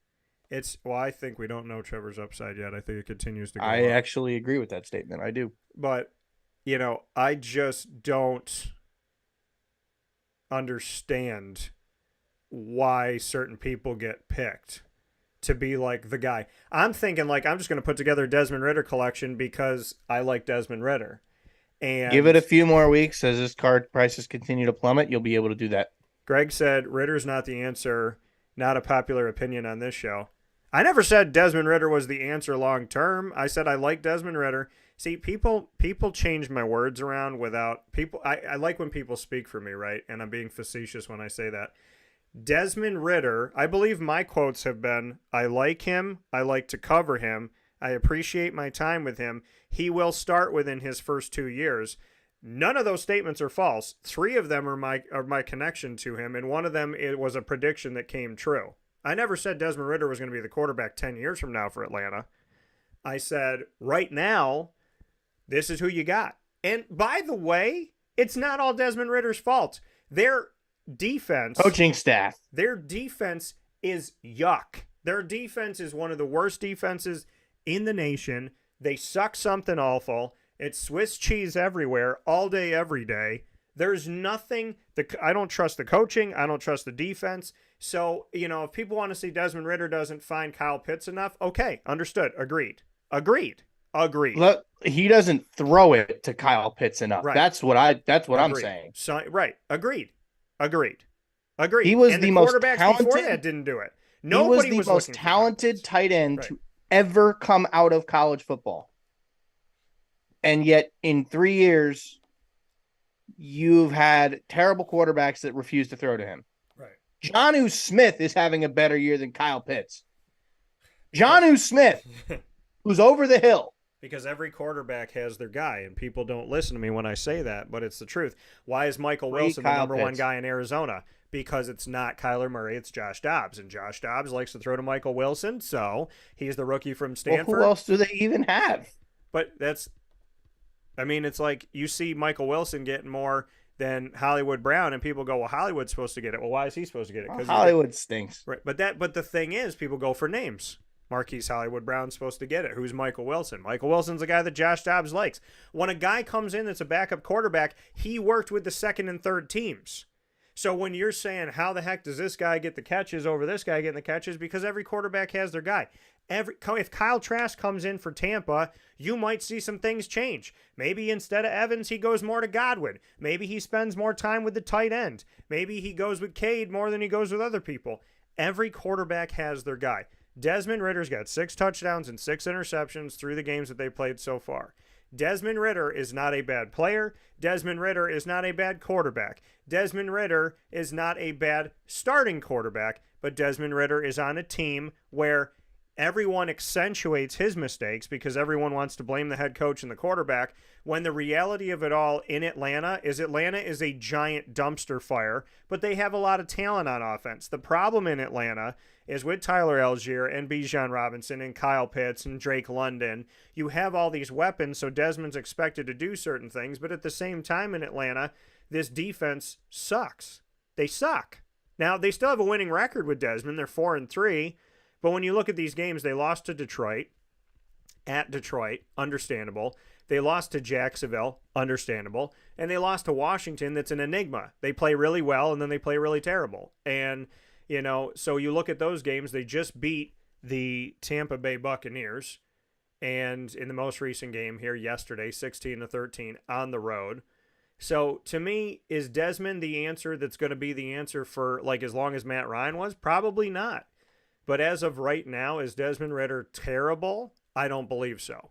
Do I think he's going to win them a Super Bowl? No. Because I think even if Desmond Ritter played extremely well, this team would never win a Super Bowl with the defense that they have. And that's my belief on Atlanta. Their defense is the biggest problem above everything else that they have going on. And, people can continue to crap on Desmond Ritter, and that's fine. But Desmond Ridder did what he did in Cincinnati as an underdog, and he'll do what he does in Atlanta as an underdog. Do I think that he is going to be a top 5 quarterback in the NFL right now? No. But do I believe that Desmond Ridder can shock a lot of people? Yes. Why? Because he's already done it. And because he's a good leader. So I'm surprised his cards were high. I'm not surprised that he's a starting quarterback in the NFL. And I don't think he's as bad as some of the other quarterbacks that are starting in the NFL that people would probably put above him just for namesake. You know, is he better than Mac Jones right now? Yes. Is he better than... A lot of people are better than Mac Jones. Is he better than Baker Mayfield? I think so too. So, you know, but people say Baker's name far above Desmond because it's been driven into their forehead longer than Desmond's has. So because he was a number 1 pick. Right. But... You know, and again, Desmond, you know, this isn't the number 1 overall pick. So let's give him some time. He barely had any time last year. If you put his time from last year to his time from this year, the man has not had a full season as a starting quarterback in the NFL. So I would like to very politely tell people to shut their mouths and let him play football. If he sucks in 3 years, then okay. But, I mean, holy jeepers Christmas. This guy has had less time than a lot of quarterbacks that are not good that continue to get big contracts and lead franchises. Desmond Ridder is not Atlanta's problem. He's a rookie still in my mind, and he's going to take time. He's got almost 1,700 yards this season, 6 touchdowns to 6 interceptions, and his numbers are better than others. And the guy's learned how to win on a team in Cincinnati that had a lot going for them. I think that was the year that Cincinnati had 9 guys drafted. So, you know, I mean, they lost a huge part of their defense that year. And now, you know, I'm looking at the games and what he's done and how the team's played so far. I'm not somebody who thinks that Desmond Ridder's a terrible quarterback, but I'm also not someone who's going to pay $100 for his autograph because I just feel like the hype is way too high. Card-wise. Like, I thought I could have walked in any place and gotten them for $15-20. I had no idea. $70. And I was looking at one last night that had an awesome patch, and it was $100. Understandable. So and it'll probably continue to keep coming down. Like I said, give it 5-6 more weeks. If he's still playing meh, they'll keep coming down. Well, we're going to do a little card show here before we round things up here. And I'm going to show these. I'm going to let Murph go first, except for these 2 cards that I feel the need to show just because we're talking about Atlanta right now. We have Kyle Pitts, which was the best that I pulled from a box that I did a box break of last month, I think, or the month before. And then I got my Bijan rookie. So I have a Kyle Pitts, very nice-looking mosaic rookie card. I have a Bijan Robinson rookie card, and I have another Bijan from Score that shows him on Texas. So we have the Bijan, Kyle Pitts rookies. I think Kyle Pitts cards are probably going down based on output, but maybe that... I just bought a bunch of them. Right. So maybe that Bijan love, though, stays high, because I know there's a lot of hype for Bijan. So I would think that I can move my Bijan rookies as of right now. So, but I will defer to you, Murph, to show what you have in your lot. We were talking about Cincy. Here's Desmond Ridder's former teammate, Sauce Gardner. Little RPA. It's not a great patch, but you know, I got it in a trade for a card that I had valued at $25 that I had priced at $45. Yeah. So I did okay. Cool RPA. It's numbered at $299. You know, first impressions from Illusions. I like it. It's a cool card. Something I'm going to probably send to SGC, get it slabbed and throw it in the PC for a while. Yeah. Here is one that you will like. And I told you about this one yesterday, but you haven't seen it yet. Your boy, 2 TDs each of the last 3 weeks. ETN. Travis Etienne. Number /50. Rookie ticket auto. And it's teal, so it's a color match. So that is a really, really cool card. One that, to be perfectly honest, if it makes its way up to New York in December, I would not be surprised if it stays there with you. I do like my ETN. What is that valued at right now? I think we valued it at like $60, something like that. It's numbered to 50, so that was partly the reason for that. But it's a cool one. The fact that it's a color match is pretty sweet. Now, I was contemplating getting it graded. Yeah. But I don't think it would be a 10. I think it's a 9 because of the centering. So it's a little bit off center left to right. But it's a cool card. I like it for sure. I got it and I got it as part of the package where I gave up I had a Mike Trout Topps Finest autograph that I traded away. So I was okay to sell that card, and he needed to get the cash price down. So I'm like, you know what? I like ETN. I know you do too. Yeah. Even if I don't necessarily keep it, I'm sure it's something you would like. Yeah. Also part of that deal were these 3 cards. You had Jalen Hurts, red, white, and blue Prism rookie. It's a PSA 9. You have a Tua Optic bronze rated rookie, PSA 9 as well. And then a PSA 10 Julio Rodriguez Bowman Chrome first card. Each of those cards, I mean, these are probably 150-ish bucks between the 3 cards here. Yeah. And then I got 2 more Tuas. I got these in a trade. Actually, I had 1 more of these Mosaic Tuas, but we have the green Mosaic and the reactive gold Mosaic. Those are pretty cool cards. Both PSA 10. I got those in a trade where I gave up my Jalen Hurts number 25 rookie auto. I was okay with that. But, I wish I kind of would have kept that card. But at the same time, I was happy to get rid of it. I got, the instant cash in my pocket. That's what I needed to do. So, other than that, there's really not anything new. Just some... Oh, you know what? I don't think I had the 62 Mantle yet the last time we were on. No, I feel like I just saw one of those recently, too. They might have one of those at Gigi's. Yeah. But that's pretty much it as far as the new stuff. I really did not buy anything yesterday. Yeah. I basically just wanted to get an infusion of cash in my pocket so that I could reinvest that money elsewhere. Yeah. Murph, tell everybody what happened. You came home. You came home with what yesterday? Oh, how much money you mean? No, just the word. You came home with money. Yeah. You came home with money, and were able to put something in your bank account.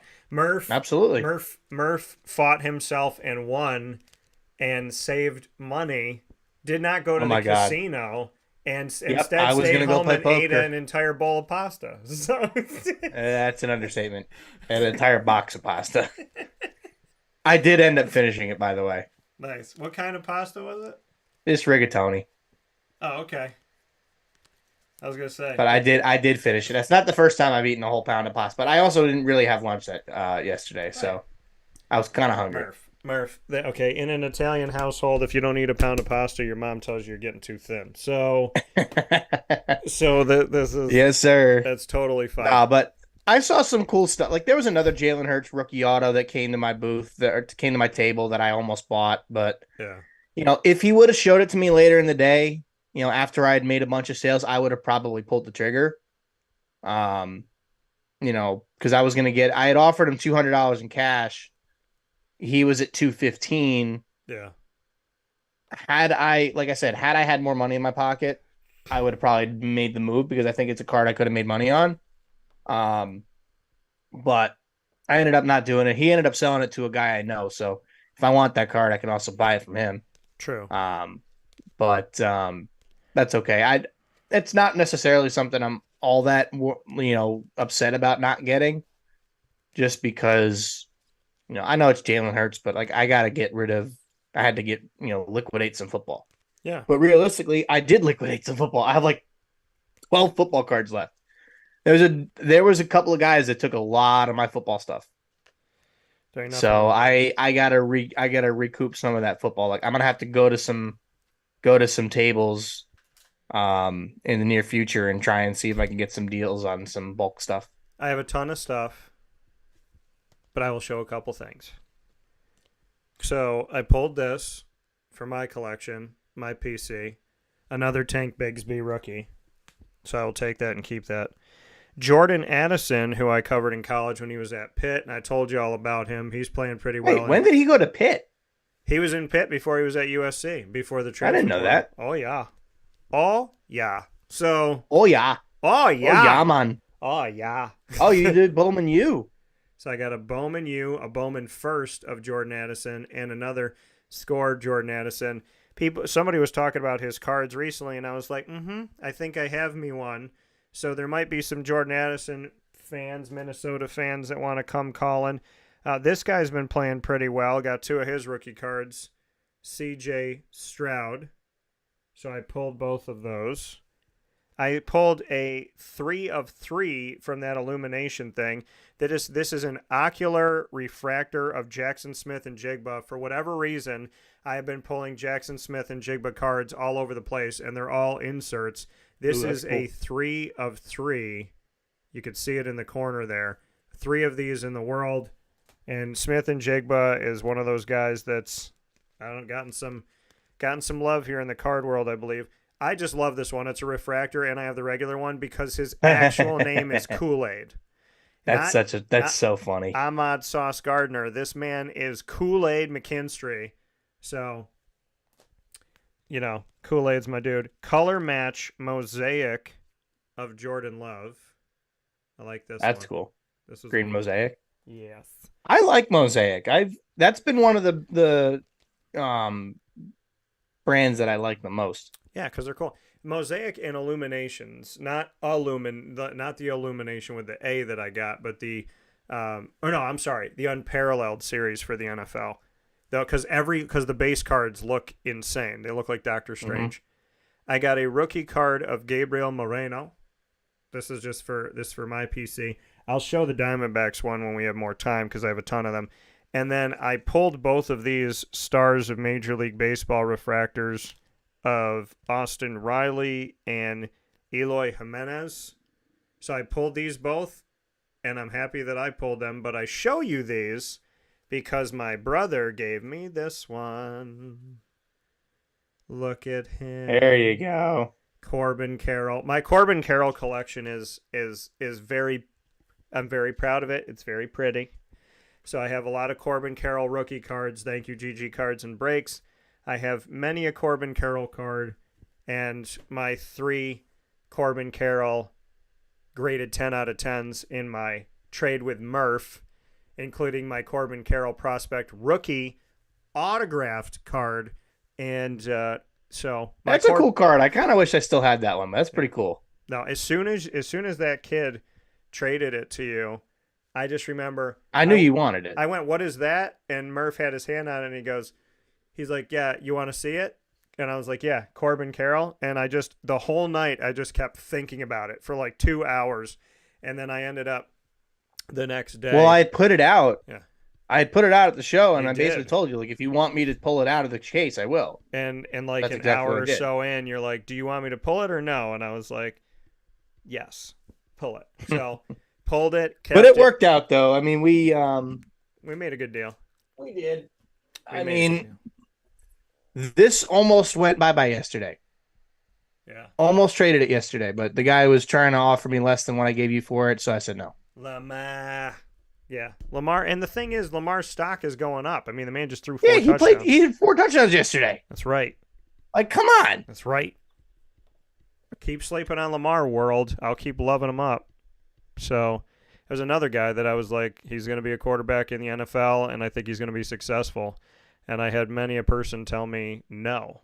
And I said yes. And still waiting for my flowers on that one. Lamar is too. Lamar deserves them before me. But Lamar, keep doing your thing, brother.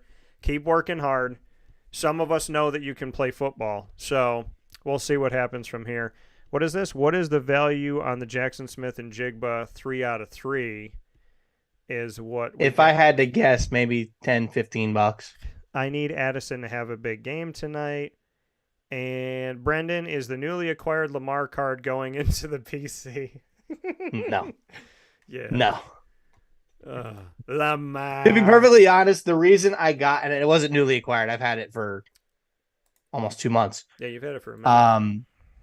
The reason I did it was because at the time you were down with what you had gotten and sold from the show. Yeah. So I said, okay, how about this? I made a ton of money. How about we make a deal where I take your Lamar, give you some cash in your pocket, and give you a good number on it. So that's exactly what we did. Why did this not come up? I'm looking up the Jackson Smith and Jigba right now. Because there's only 3 of them. You're not going to find comps on it. Oh, wow. No. Well, You're not going to find comps on a card like that. I want to see this one, though. Because if these are from the same... Oh, that is. So that's $100. But that's an auto. I'm just looking up what people put up from the Illuminations series. Oh, wait. Not bad. I forgot. There's one more card I didn't get to show off yet. Go ahead. Because I didn't Matt. have it yet when I did it. Yeah. This was a card I really wanted as a kid. And obviously I couldn't afford it because it was stupid expensive. His card prices have come significantly down in the last, I don't know, year or so. Yeah. This is the Mike Trout rookie card from Topps. There we go. 2011 Topps update. Mike Trout, PSA 9. Love this card. Absolutely love it. Mike Trout. So this is actually, I would say, based on what I'm taking from comps of all this other stuff that is not numbered as low, this card's, and it's not an autograph, the Jackson Smith and Jigba is somewhere around a $40 to $50 card. All right, that's not bad. Based on everything else that I'm seeing here. And I got a lot of in Jigbas. I'm going to bring them with me when we do the shows because I have so many. And there are people that just like low print cards. They like out of 5, out of 1, out of 3, out of 10. So I'm going to help you price stuff this time. I'm going to help you price stuff so that you can move it. Yeah. So, I mean, I think a lot of my stuff. Hopefully the Kenny Pickett downtown actually yeah, regains some value because since we were up there, it has lost some luster. That's for sure. Yeah. Kenny Pickett, get it together, please. Figure it out, man. Got a victory, though. They did. But A lucky victory, but they did. The moment of today's show. Buffalo, you lost to New England. What happened? Yeah, Murph. Oh, man. But they did. Listen, stranger things have happened, and strange things did happen over this weekend. Many a team got victories that made you kind of scratch the old noggin. But Murph and I got to relax because my Jaguars had already played, and his Jets were off. So we'll see how things go from here. We're excited for it. Head off to GG Cards and Breaks before I get there because there's some awesome stuff.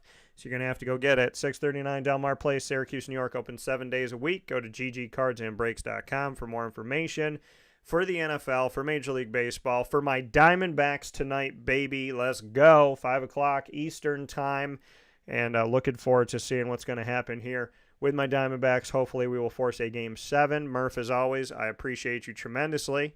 Thank you for everything. Of course, sir. We'll be back next week. Jets Giants next Sunday. Battle for MetLife. There it is. The battle for MetLife. In the past, it used to be Giant Stadium, and the Jets had a loft apartment there, and they could put a little banner up. Now it's MetLife, so now they get to fight for the rights of it. I feel like every year they should face each other, and whoever wins gets to put their name over MetLife. Like, they get to have, like, naming rights. But they should 100% play each other every year. Absolutely. I don't know why they don't. I don't know why they only play each other every 4 years. You don't have to go anywhere. Like, you added the 17th game. That 17th game should be a rivalry game. Yeah. Jets should play the Giants. Every year. Rams, Chargers every year. And think about all the promotion you could do with it. You could have, like, the MetLife sign flicker, and then it goes out, and whichever team wins, it could say like Jets Stadium, Giants Stadium, like for that week. That'd be pretty fun. Cool. You know, that would be fun. Don't steal my idea, New Jersey. That's copyright and TM, Dan Tortora Broadcast Media. Holler at me if you need to know pricing. But I think we should do that. I think the Jets and Giants should fight for the rights of the stadium every single season. It's a freaking home game. You save money. So do it. I know that New York's all about spending money, but let's try and save a little bit of it. Murph, as always, I appreciate you. And if we're all about spending money in New York, can we have Styrofoam cups back, please? But I hope you all have a great day. And for now, I'll get my Styrofoam cups from the great state of Florida. I'll talk to you soon, Murph. Sounds good, sir. We'll talk to you next Monday. See you, man. So that comment from Murph, we're going to take a step aside for a fast break. Our Peter Cuneo special is going to be available to you as well, so you can go and check that out immediately on Facebook.com/WakeUpCallDT and on YouTube.com/WakeUpCallDT. I suggest you don't miss that one. And Peter Cuneo, an alum of Alfred University, who went on to become the CEO of Marvel Entertainment to guide them out of bankruptcy into being sold to Disney. You do not want to miss that. Wrap things up right after this.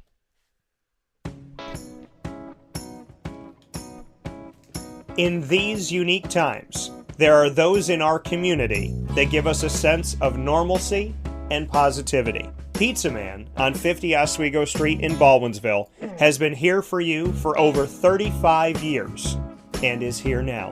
Call 315-638-1234 or order online at pizzamanbville.com to bring those familiar tastes into your home. And remember to come see our monthly on-site broadcasts centered around the community and our Baldwinsville Bees. Pizza Man in Baldwinsville. Any way you slice it, they are always here for you.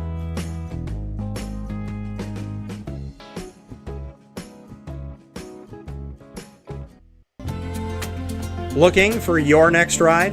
Look no further than Great Lakes Honda City, located on 7140 Henry Clay Boulevard in Liverpool, New York. Serving our community for decades, their new and pre-owned vast array of vehicles are available to you Monday through Saturday on site. To search from home, shop at GreatLakesHondaCity.com.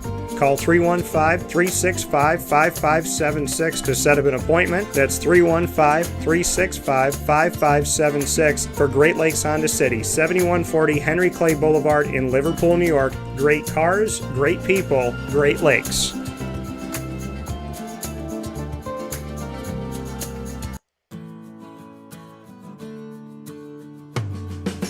Our corporate purpose at Chick-fil-A is to glorify God by being faithful stewards of all that's entrusted to us and to positively influence all those who come in contact with Chick-fil-A. And what became increasingly clear from our success in Cicero is that people love Chick-fil-A. And also I think we recognized that, we had a great opportunity to grow the brand and grow our platform. I felt incredibly grateful when I was selected to be a Chick-fil-A operator. I think what it's meant for me, what I've come to realize on a very deep level is that this is a calling for me. It's not a career. It's not a job. The Lord called me to be a Chick-fil-A operator and to use these restaurants to glorify Him and to positively influence other people. I'm blessed. I'm very blessed. Head to Chick-fil-A Clay on 3974 State Route 31 in Liverpool, New York. Carvel DeWitt, it's what happy tastes like. Do you know why? Because we make ice cream. Creamy, rich, flavorful ice cream. Not yogurt or iced milk like some of our competitors. Ice cream. Fresh, by hand, daily. For the calorie conscious, we have something new for you. Our new Carvelite. Same great flavor, creaminess, and texture of our regular ice cream with only 35 calories an ounce. So whether you want an ice cream cake, flying saucer, dasher, carvalanche, hard or soft ice cream, we will satisfy your craving with our fresh, handmade regular or new Carvelite ice cream. Carvel DeWitt. It's what happy tastes like. The Wildcat Sports Pub in Camillus, New York is located on 3680 Milton Avenue in the Home Depot Plaza. It is your family-friendly sports bar and restaurant. Folks, some sports bars aren't family-friendly. Some family-friendly restaurants are not sports bars. The Wildcat Sports Pub in Camillus, New York is proud to be both. It is that marriage that you've been looking for years. The Wildcat Sports Pub is your home base for your sports bar and restaurant needs, games for the kids, indoor and outdoor activities, and enough things on the menu to come back every single week and get to try something new. They're open Sundays from noon to 8 p.m., Monday through Wednesday, 11 a.m. to 11 p.m., and Thursday through Saturday from 11 a.m. to midnight. For reservations and party information, call 315-487-2222 for the Wildcat family-friendly sports pub and restaurant.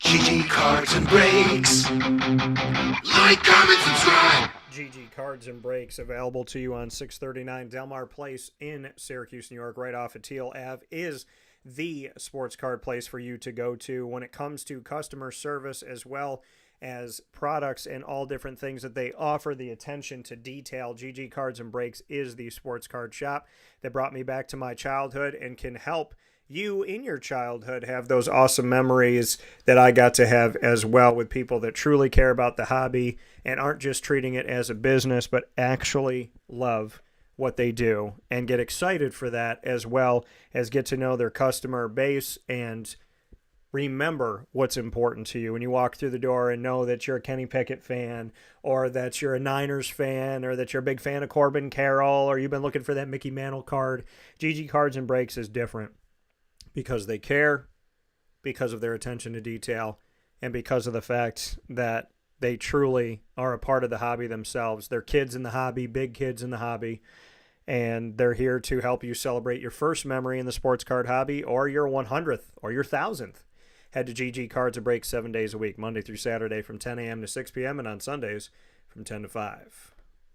With that being said, here on Wake Up Call with Dan Tortora, I want to thank you for being a part of the show Monday through Friday from 9 a.m. to 11 a.m. Eastern Time, youtube.com and facebook.com, both /WakeUpCallDT, and of course on wakeupcalldt.podbean.com. Once we go live, we jump into the archive on Amazon Music, Audible, iHeartRadio, iTunes, and Apple Podcasts, Player FM, Podbean, Podchaser.com, Podvine, Spotify, TuneIn, YouTube. All you got to do is search Wake Up Call with Dan Tortora on any one of these platforms, or one word, Wake Up Call DT. Big time thanks to our incredible partners, Carvel DeWitt, Mon Paz, Kettle Corn and Popcorn Factory, the Wildcat Sports Pub, GG Cards and Breaks, Chick-fil-A Cicero, and Chick-fil-A Clay, as well as K9 Camp Dog Daycare, 317 at Montgomery Street. The name of the restaurant is the name of the location in downtown Syracuse. Open Tuesday through Saturday. K9 Campground Dog Boarding, Avicoli's, PB&J's Lunchbox, Pizza Man, Great Lakes Honda City, Mother's Cupboard, and of course being the exclusive multimedia marketing partner of your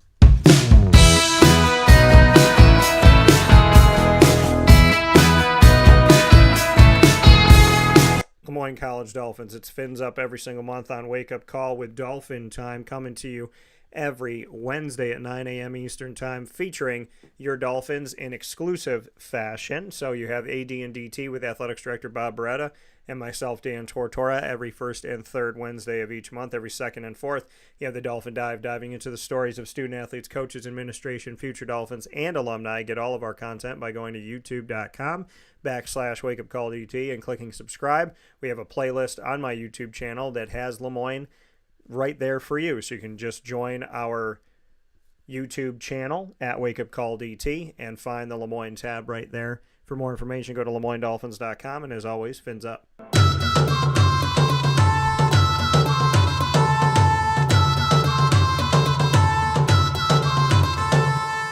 The Bryan and Stratton College Bobcats of Syracuse here with us on Wake Up Call with Dan Tortora as exclusive multimedia marketing partners. The Bobcats bringing you student athletes, coaches, and administration throughout the year on Wake Up Call. This week we will have multiple women's soccer and women's basketball specials coming your way in a Bobcat Buzz takeover. Get all of our Bobcat content by subscribing to youtube.com/wakeupcalldt. And for more information on your Bobcats, go to syracuse.bscbobcats.com.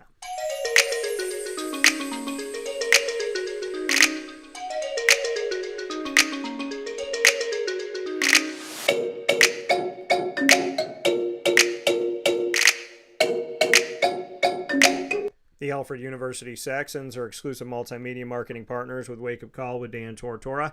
Find your Saxons all throughout the year on Wake Up Call on Mondays during Saxon time at 10:30 a.m. Eastern Time. Our special aired today with Peter Cuneo. You don't want to miss an opportunity to see all of our specials, the Presidential Perspective, episodes with President Mark Zupan, and the Saxon Spotlight with student athletes, coaches, administration, and alumni. Find all of it by subscribing to youtube.com/wakeupcalldt, and you'll see our Alfred U. Saxons playlist on our YouTube channel. For more information, go to gosaxons.com.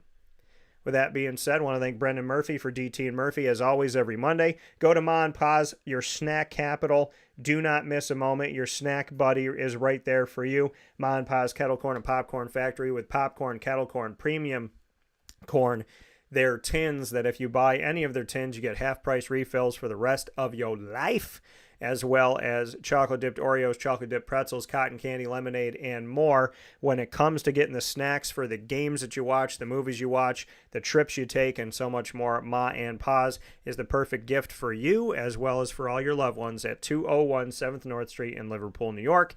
Big-time shout-out to Peter Cuneo as well. Go and watch the special. It is airing currently on youtube.com/wakeupcalldt and on facebook.com/wakeupcalldt. Peter Cuneo, one of the greatest alum to ever graduate from Alfred University. Do not miss that special. Find us on Facebook at wakeupcalldt, X, the former Twitter, at calldt, and Instagram at wakeupcall_DT. God bless, no stress, do your best. We'll talk soon. Be well, stay safe, and happy to do this show, my first one since